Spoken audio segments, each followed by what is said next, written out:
I want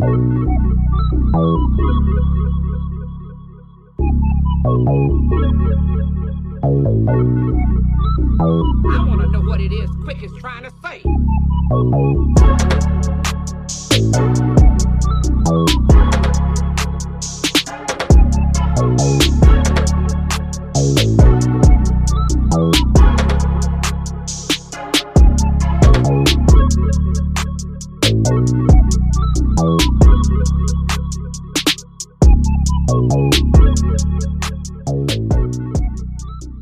And welcome everyone to the Four Tales podcast. I am your host, Kyrun Silva from Taurus Comics.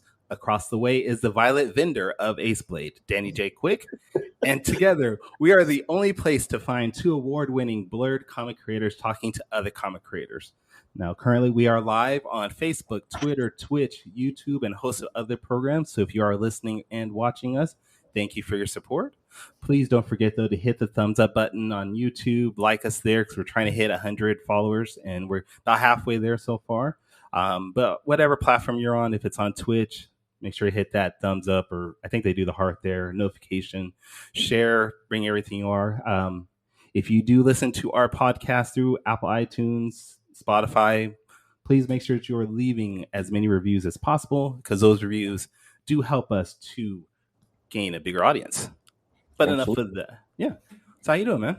I'm doing good, man. Your intros are my favorite part of the show. I'm just gonna throw that out there. Violet Vendor of Ace Blade. I try to mix it up. I really do. I actually spend enough time in my day to find synonyms of purple. Just for you. We're gonna run out someday. Whenever you run out is when I quit the show, though. So just a little pressure there.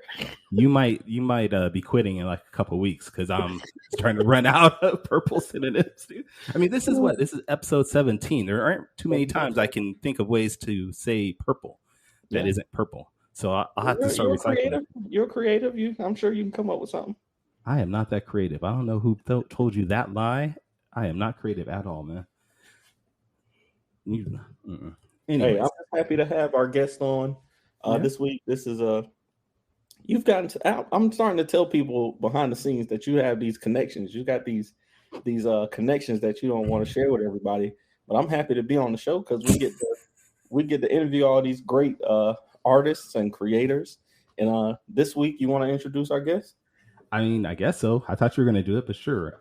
This week, we have the creator of Savage Dragon, writer and artist of a plethora of books like Spiderman, Aquaman, Nova, Punisher, Doom Patrol, so many others. I really can't. I mean, if I wanted to name them all off, we'd be here the entire hour and still would have more left over. One of the founders of Image Comics, Erik Larsen. And let me bring him in. Oh. Hey, sir. Hey, looking pretty? Yeah, looking good, man. So thank you. Thank you for taking time out of your day and joining us. This is, like I was mentioning earlier, this is a pleasure and an honor for us to have you on. And, thank you so much. All right. You're quite welcome. I do want to, I guess, pull the curtain back a little bit on this. And if anybody has listened to our podcast before, you'll know that I try to do a lot of research through Google and other podcasts that our guests are upon, just to make sure that I don't ask a lot of questions that are the same as you probably have heard so many times before. Yesterday, though, I was doing my research and I re-listened to the Rob Liefeld Observations podcast that you were on. Mm-hmm. And I realized that about 70-80% of my questions I had for you were the same things you answered on Rob's podcast. So a lot of what I go through today is going to be right off the top of my dome. So if it's rough, right. I apologize. But I mean, let's get into it. What are you working on right now so far? I'm working on both Ant and Savage Dragon. And you're doing the writing and art on both those books. I'm doing the writing and arting on both, and we'll see how that works. How do you find the time to do writing and artwork for 2 monthly series? I mean, well, at this point, they're not monthly enough, so I don't have a good answer for you. Okay. All right. I was looking at when things are clicking, this goes pretty quick. When things are not, it is a slow, difficult, complicated process. Right now, I'm in the midst of a slow, difficult, complicated process. So, you try to get to that sweet point where everything's just humming along, and all is right in the world. So, how much caffeine does it take for you to get to that point? I haven't found the magic number yet. Okay. Caffeine is good. How do you keep it fresh though? I know both Kyrun and I we've been doing this indie comics game for some years now, and I struggle myself to keep it fresh, to go through the grind of writing and that's the tough part is trying to come up with, all right, well, what have I not drawn before, and that can get to be difficult, because there's, you would think after this long that I've drawn a lot of different kinds of things, and I certainly have. So you just do your best. I think one of the things that helps, at least in terms of Savage Dragon, is just that it's set in real time, so characters are aging constantly, and so there's always something new that's like, oh, I haven't drawn first graders doing this before. So all right, let's see what that's all about. And you can kind of trick yourself a little bit in terms of having there be new kinds of situations that you haven't dealt with. So when you first launched Savage Dragon, was that a concept that you had in mind, to have everything progress with time? Yeah, that was the idea from the start. Was let's just have it so these characters are constant flux. I know it's because one of those things that people have sort of suggested about Marvel Comics over the years, or DC Comics, like, oh, wouldn't it be cool if these characters grew up with us, and wouldn't that be neat? And it's like, well, they can't do it because they would essentially be killing the goose that, that's laying the golden eggs for them. It's like, they're not going to have successive creators who are going to come aboard and create something as new and cool and iconic as Spiderman was when he was introduced. So having their stuff set in real time would be a disaster for them. But for me, it's like, I'm going to kind of count on myself being able to come up with cool stuff and challenge myself to do that. So, all right, now you got to do that. Holy crap! Yeah. Okay. But I think that's one of the ways to keep it fresh is storytelling can always evolve, and having the story set in real time always gives you the chance to change it up. To get the characters to do new things and experience new experiences. So I think that's there's an audience out there for all these stories. So of course there are going to be people who want to see Batman's origins 100 times, but I'm not one of those people. So I prefer stories that grow and then will end eventually. So I agree with you on that. Yeah, I think Batman actually has. We'll see. We'll see about this ending part. I mean, at this point, I still feel like I got a few more years left in me. So let's keep doing this. But eventually you reach a point where you're like, all right, I'm just old and tired. I was watching an interview that you did a while back also, and I was surprised to learn that you really grew up. Well, I know I always talk about with Kyrun, and I didn't grow up reading comics. There weren't, comics in the areas that I lived. There were no stories and things like that, but I always watched all the cartoons. But I was surprised to learn that I believe you said your father read comics and you got into comics early because of that. Is that right? He bought comics when he was a little kid, so we grew up with his comics. That was sort of part of our early existence. Was just he's got this comic book collection, and that's stuff that we can read and go through. And my brother and I kind of tore through my dad's comic book collection pretty literally. He gave them to us when we were way too young to fully appreciate it, and then after a while, he's like, I think I better take these things away from these kids before they just wreck them completely. So he kind of put them away for a few years while we got a little bit older, so that they could survive in some form.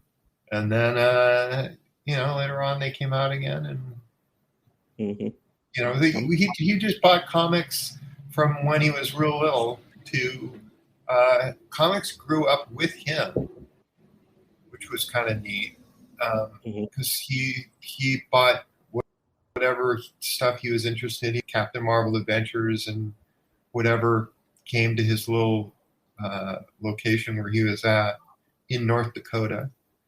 And then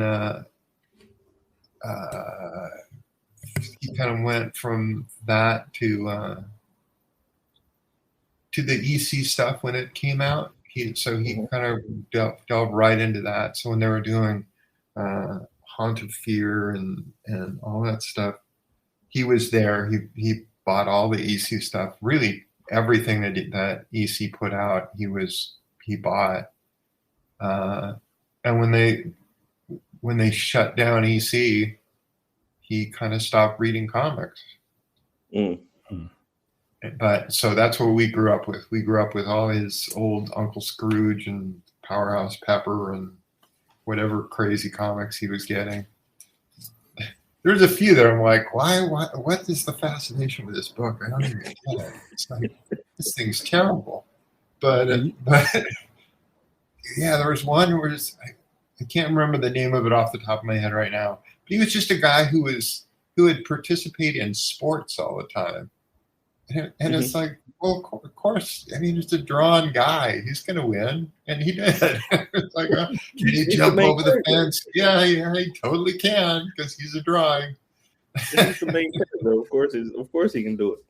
I think that's good. I'm going through that issue right now with my 10-year-old. He was struggling reading in class. So, I just started, getting him into these comics. He loves Power Rangers. So I started buying him Power Ranger comics and then, showing him some of my old Superman, Batman stuff. And, he likes to read it, but he doesn't care how he treats it as much. So, there's that. But, I'm just glad that he's reading it. And I just have to be careful to make sure I get it back from him before it, ends up as paper mache or something. Well, some kids, they embrace it and some kids just don't.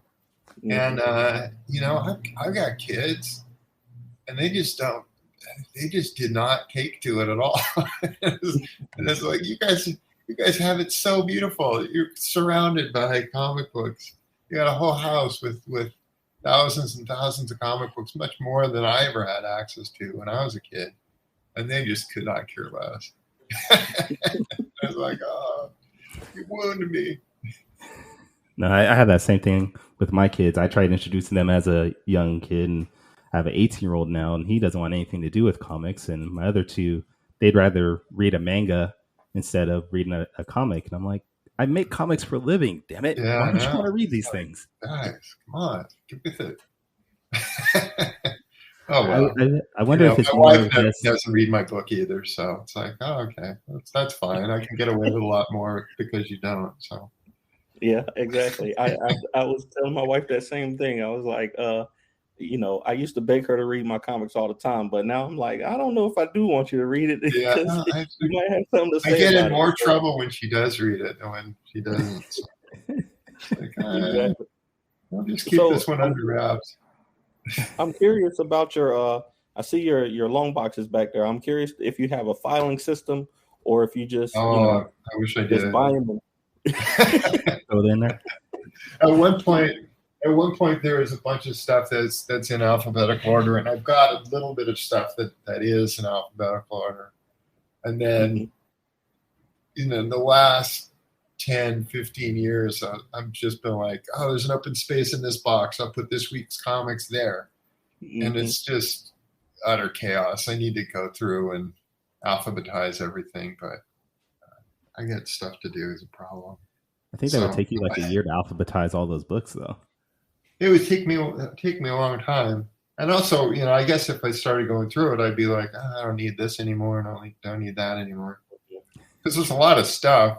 When and also I had a fire like in '91, so 30 years ago, I lost all my dad's comics and all everything I had collected up until that point. And then when I was rebuying stuff, it's just chaos because you don't remember like, oh, what did I rebuy and what didn't I rebuy? And I kind of remember, I think I have that issue. It's like, you don't. And it just can be this frustrating experience because your brain kind of is playing tricks with you on all sorts of stuff. So it's like, at this point, I need like a bunch of Miller Daredevils and all this other stuff that's super expensive at this point. So it's like, all right, that's not going to come easily. And then I don't remember which ones I've got when I go and actually see them. Like, yeah, great. Now next year, I've got reprints of most everything that I want, so it works out all right. See, he's better. You're better than Danny. Danny doesn't read most of the comics he buys. That's not true. That's not true at all. I do. My system is just I have a box for the comics that I've read, and then I have 12 boxes for the ones that I haven't. That's just the whole system. Wow. 12 boxes. I'm working through them though. I'm working on it though. 12 long boxes.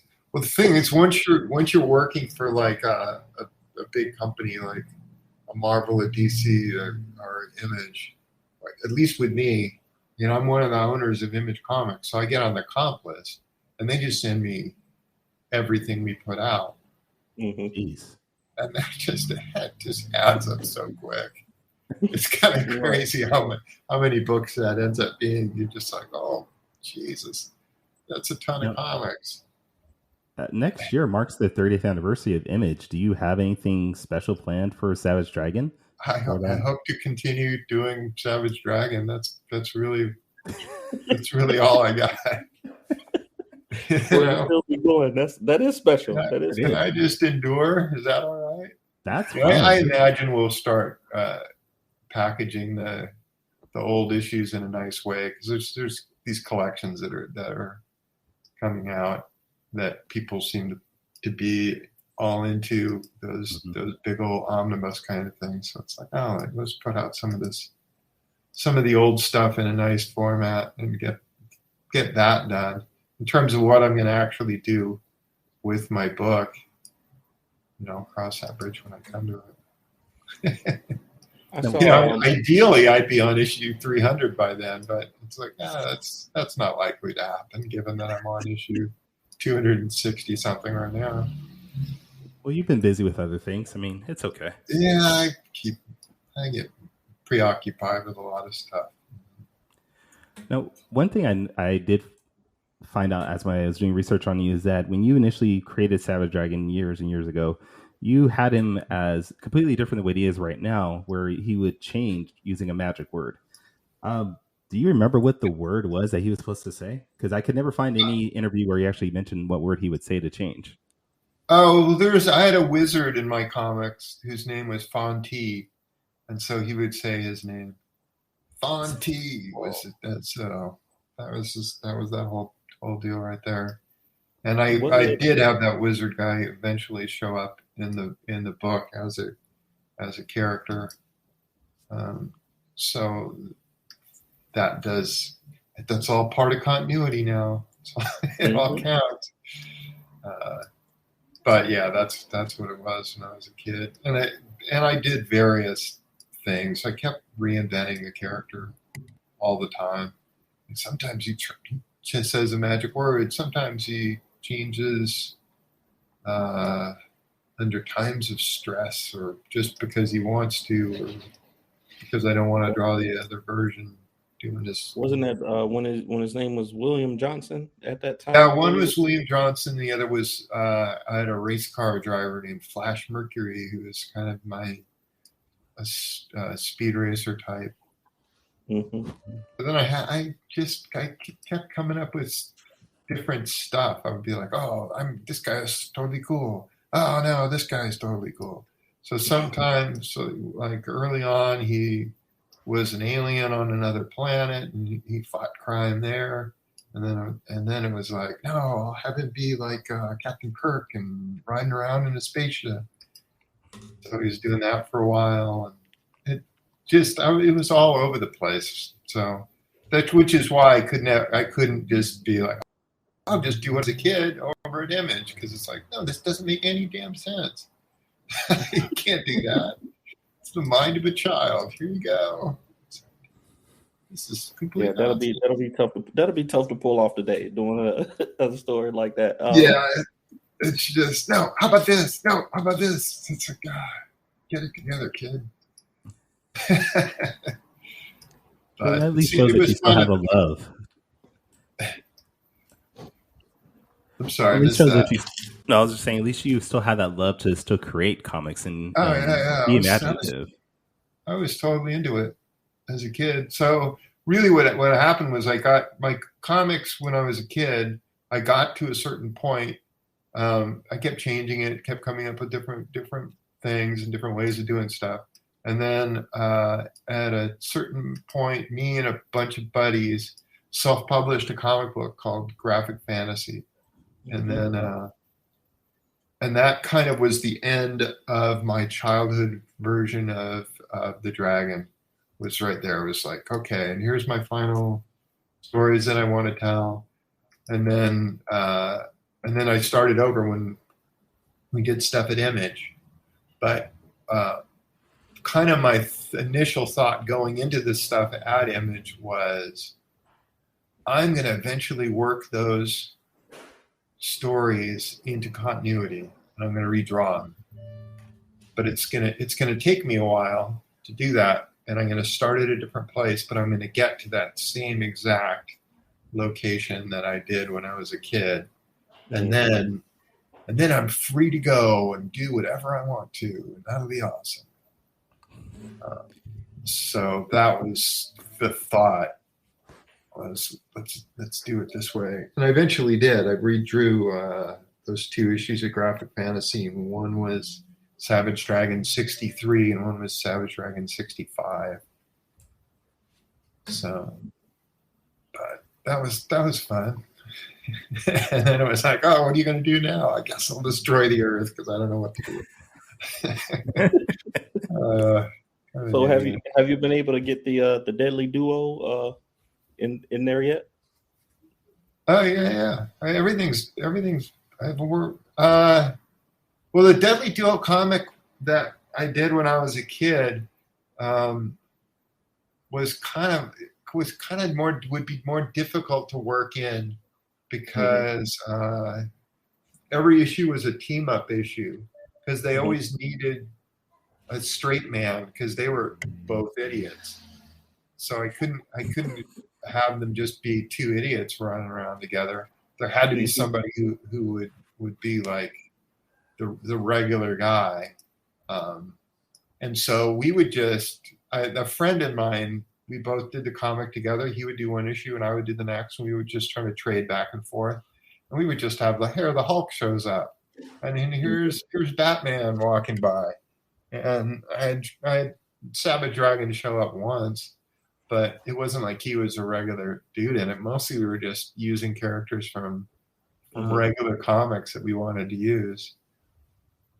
I don't remember offhand exactly what stories we did and that stuff anyway.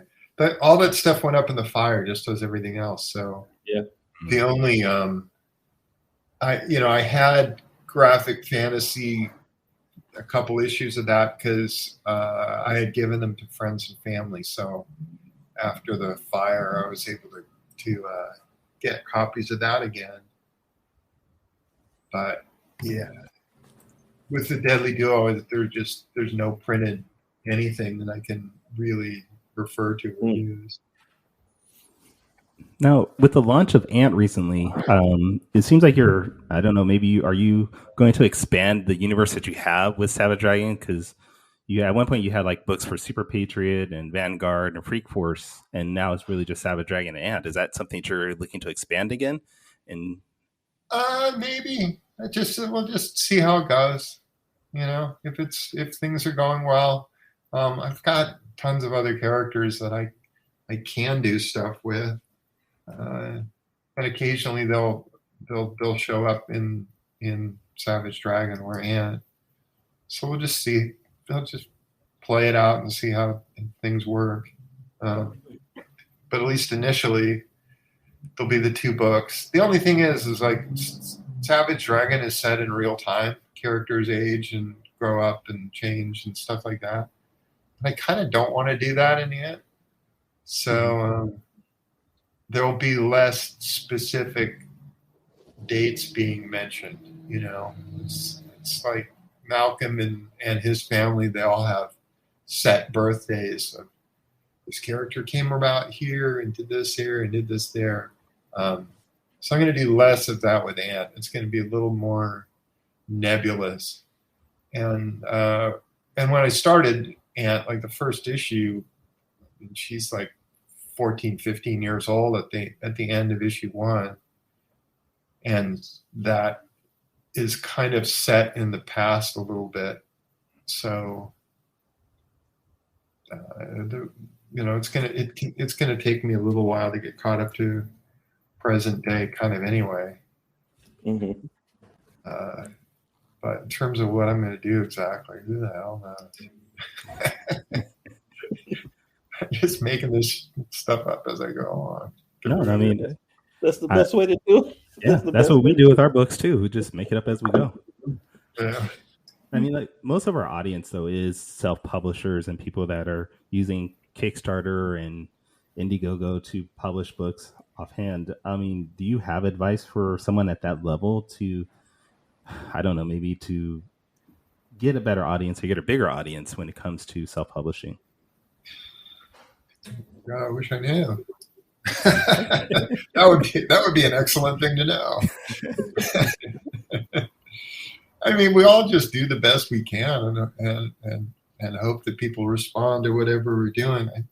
Generally speaking, it seems that an audience responds to the work that they see. So that if they really love it, they'll be like, "Oh, have you seen this? This is awesome. You totally got to check this out." And that if it's terrible, they don't tell their friends. So I think on a generally word of mouth, at least early on, is your best way forward. It's like, oh, this guy's doing good work. People like the work. They're engaged in the comic. You got to check this out. And, especially when you've got a network of various people who are all doing stuff on their own, you can kind of spread the word that way. But it's not easy. It's not, it's no easier for you to grow an audience than it is for me to grow an audience. I'm in stores, but to get a store which hasn't been carrying Savage Dragon in the last few years, how do I get a store to start carrying it again? It's like, it's almost impossible. It's like, what do I got to do to turn this around? And it kind of comes down to the audience. If I'm doing stuff that people are excited about, then there gets to be a buzz and people are like, could you get Savage Dragon in your store so I can read the damn thing? What's going on? I keep hearing about it. And doing a new book helps in that regard. Ant being a new series, like, oh, okay, I can start this one on the ground floor and see how it goes from there. Okay. So, yeah, I tell Kyrun that same thing all the time. If you build if you build the audience, they'll come, man. If you just get a buzz going and get people excited, they'll support our stuff. But it just takes. I mean, it's a lot of pressure, but but yeah. Because you're like every issue going, oh, this has got to be even better than the previous one. I thought the previous one was good. Damn, what am I gonna do? Absolutely. Oh, I caught myself every single month. It's like, that's not necessarily an easy task, but we're all doing the best we can. Well, this is like a good time for us to go to the scripted part of our interview, which is called Danny's Quick Takes. Now, what this segment is Danny is going to give you 5 questions, and you're going to have 45 seconds to answer each of those questions. They are random questions that Danny has come up with from stalking, and I'm sorry to say this, but stalking your social media account. So let me go ahead and get this together here. And now you're going to see the clock. I'm going to bring that on the screen for us. And then once that 45 seconds is over, you will see this lovely picture of Danny pop up. And that's it. Sorry. What are you doing? All right. I know, right? That's why I ask him every week. So wait, don't try to throw this. You are the one that came up with this initially, so don't try to throw me under the bus. I came up with this. I don't even need a clock. Most of the stuff will just be like potassium. All right, we'll see. Let's go then. All right. So I already primed you for the first one. The first question is about the Deadly Duo. So if the Deadly Duo and Savage Dragon joined up, what kind of adventure would they go on? Probably a pretty stupid one. The Deadly Duo. I mean, I have to make up something at some point. I mean, generally speaking, what every Deadly Duo adventure is the straight man trying to accomplish a task and make things right in the world, and the Deadly Duo just screwing that up. And then, so basically, he has to overcome not only the foe, but these two idiots that are just making everything incredibly difficult for him. I love it. I love it. See, now I'm gonna have to actually read this 12 boxes of comics because I got a lot of Savage Dragon in there, and I know, and I'm hoping that they're gonna show up someday. So I'm gonna get caught up. They're in and out of the book. I actually did one in issue 250 where I did 3 different backup stories with the Deadly Duo, and all of them have the same basic plot with different characters in it of just the Deadly Duo just screwing up, and they somehow get to be victorious and all this, but that's part of their charm. Sort of sounds like our podcast. We screw it up all the time, and somehow it works out in the end. I love it. Okay. Question 2. So you're having a long, illustrious career in comics, and like I said, I know that you started reading comics very early. So I want to know if you had to pick the best 20-year span for comics, that being from 60 to 80, from 80 to the 2000s, or the 2000s to now, which is the best and why?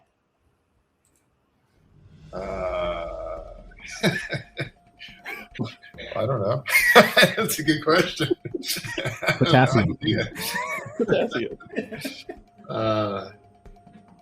the thing is that every era has got something awesome in it, and so what are you judging it against in terms of just pure creation? You got to go to the 60s to 80s, just because so much stuff is being created out of whole cloth. You've got a Fantastic Four, the whole Marvel universe coming into being. It's hard to beat that, and there's some great artwork in there. Damn it! I agree with you. I agree with you. Okay, now this third one will be an easy one for you. I think I'm sure you've had this question before, and but I'm gonna put a little spin on it. So I know like I saw in the interview that you created Savage or Dragon when you were around 8 years old. So I wanted to know if you could tell 8-year-old Erik one thing today, what would it be, and would he listen to it? Probably not.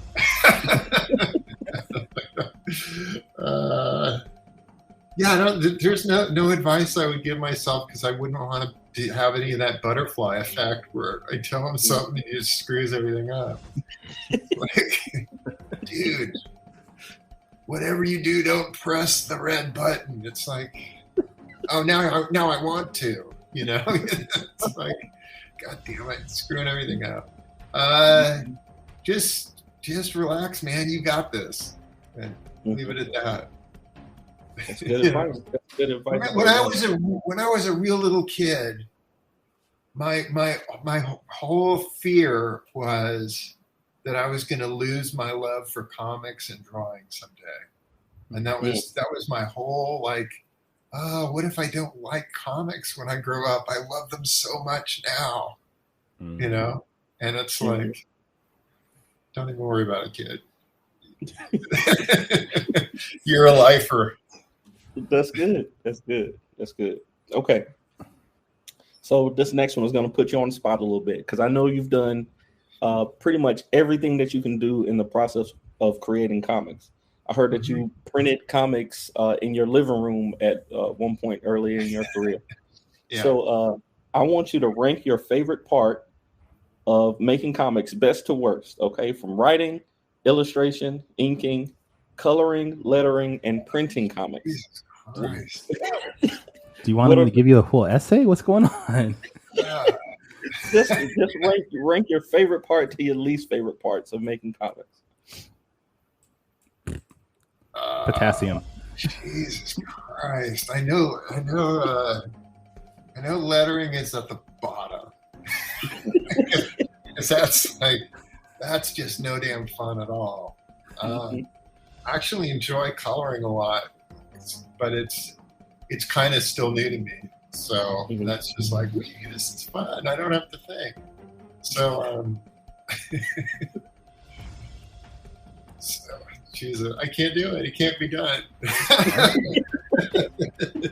knew that was going to put you on the spot. I mean, in terms of, it's like, I guess writing, drawing, inking, coloring, and then lettering at the bottom. Yeah. I'm a full-time, my main job in comics is lettering, writing and lettering. And I agree with you. Lettering isn't as fun as any other part of the comic making process. I like it because I'm a graphic designer, but it's not fun at all. It's very tedious. I haven't figured it out. So when I did it when I did it by computer, I was doing it like the worst possible way, like in Photoshop, a letter at a time, tick, tick, tick, and moving stuff. It's like, that's not the way to do it. This is going to be a really, really long process if you're doing it that way. And it was. Yeah. Illustrator is the program to use for. I've heard, but I've never really figured out Illustrator at all. So yeah. That's just stumbling in the dark.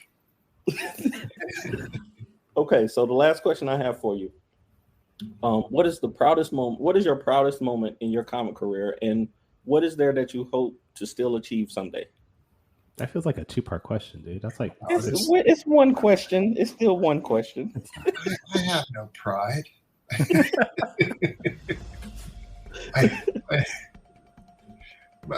My proudest moment is this interview and being able to talk to you two guys. I'm so very proud. There you go.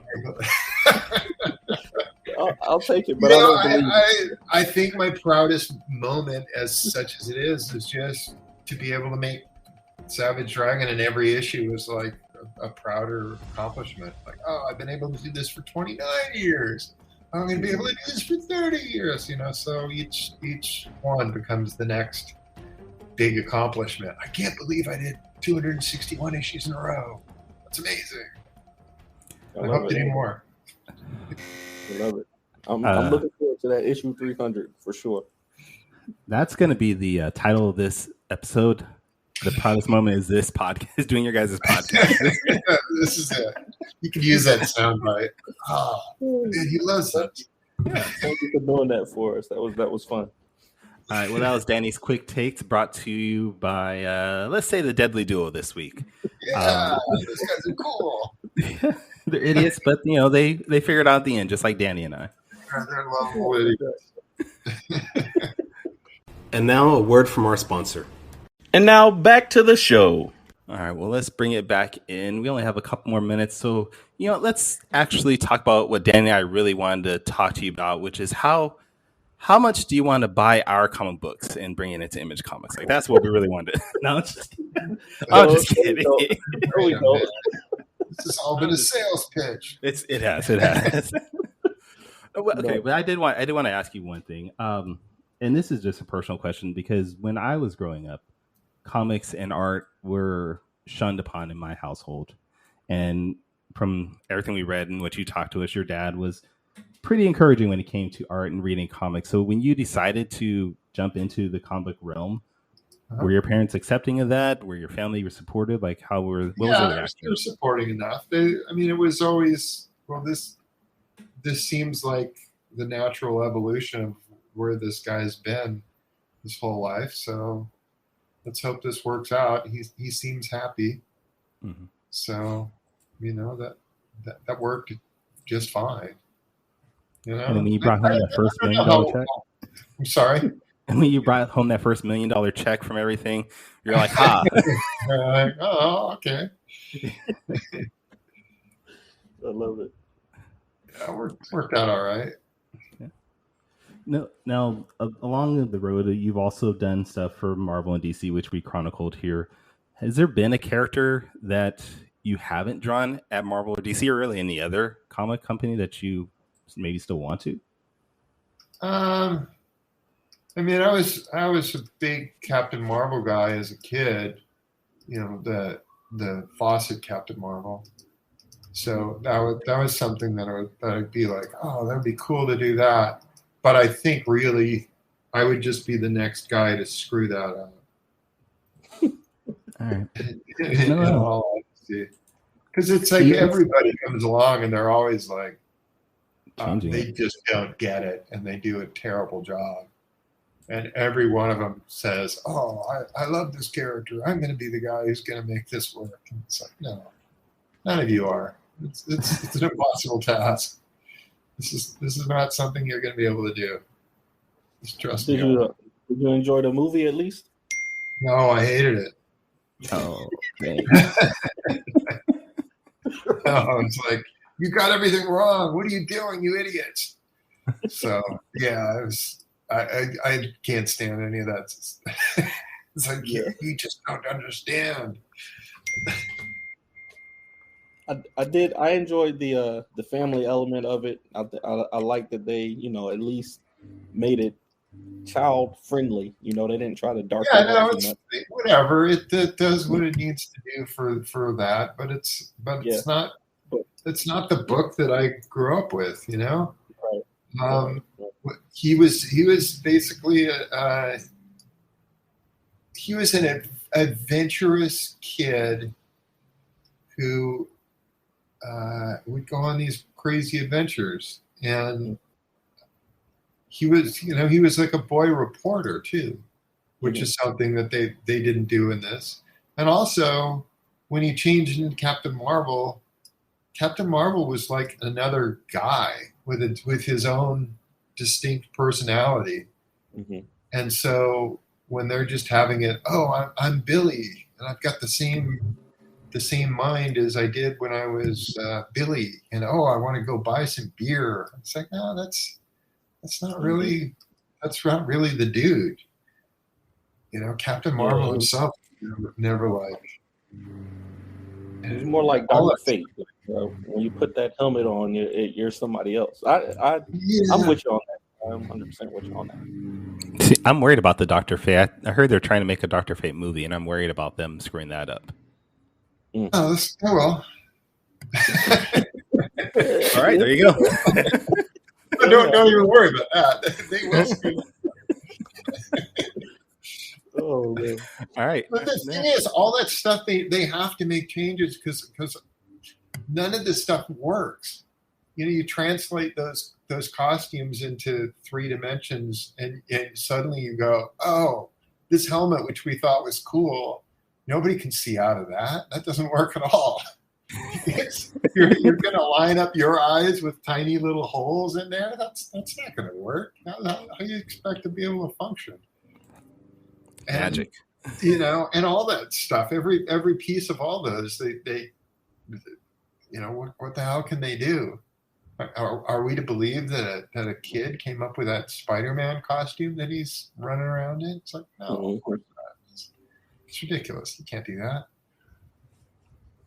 Yeah. So all these compromises have to be made in order to make these things function. Because having there be guys in tights running around, that looks a little silly, but just a little. Got now with everybody wearing a costume made out of a football, everything's got this weird texture on it. It's like, what the hell, man?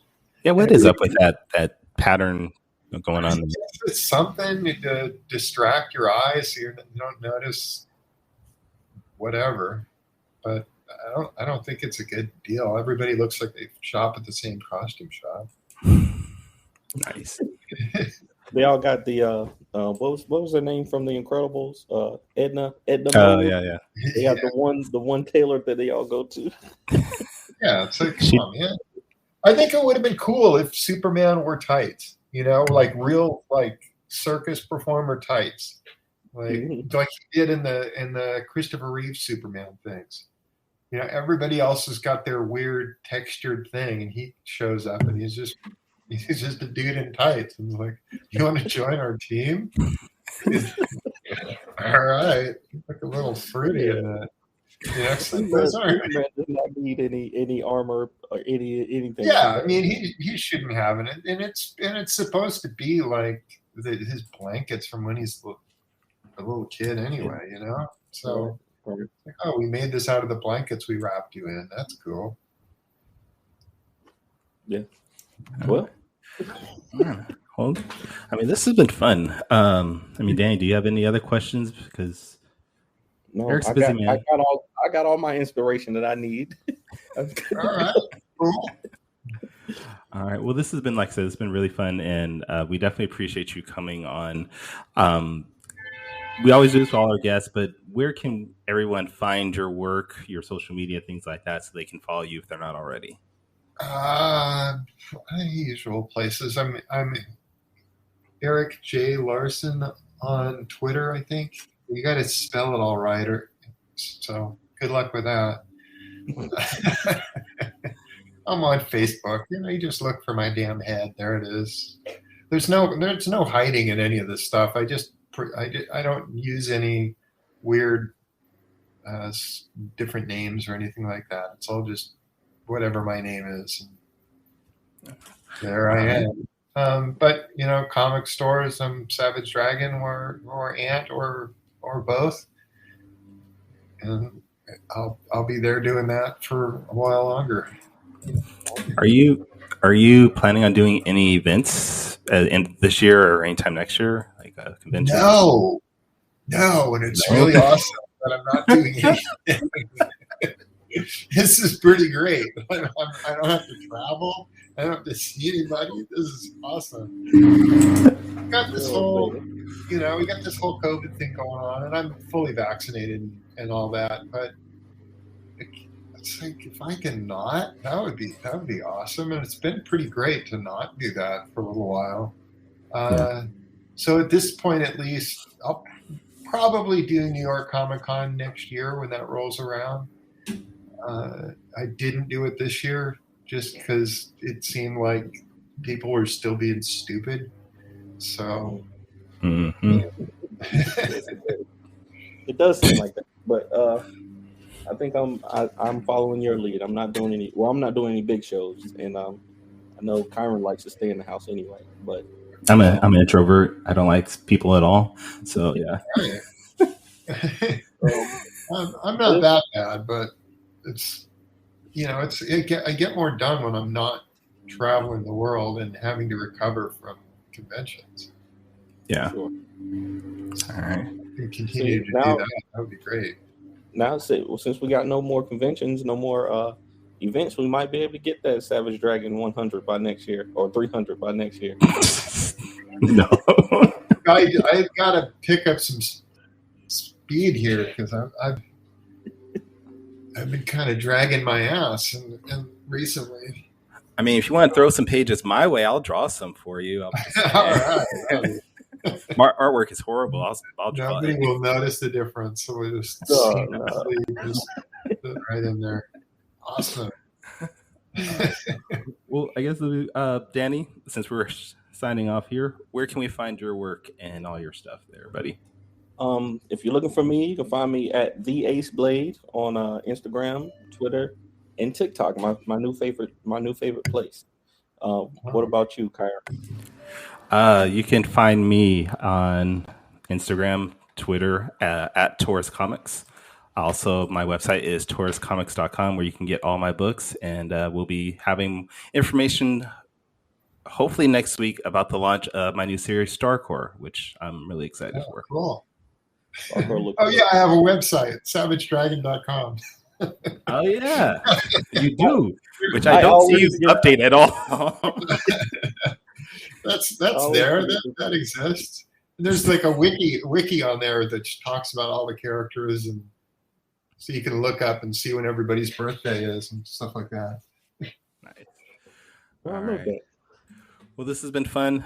Thank you, everybody who has joined in and listened to this interview. This has been a fun interview. But join us next week, where we have Michael Watson from Freestyle Comics talking about his new book, Emerald Quest. But until now, sayonara, goodbye, and everyone, please take care of yourselves.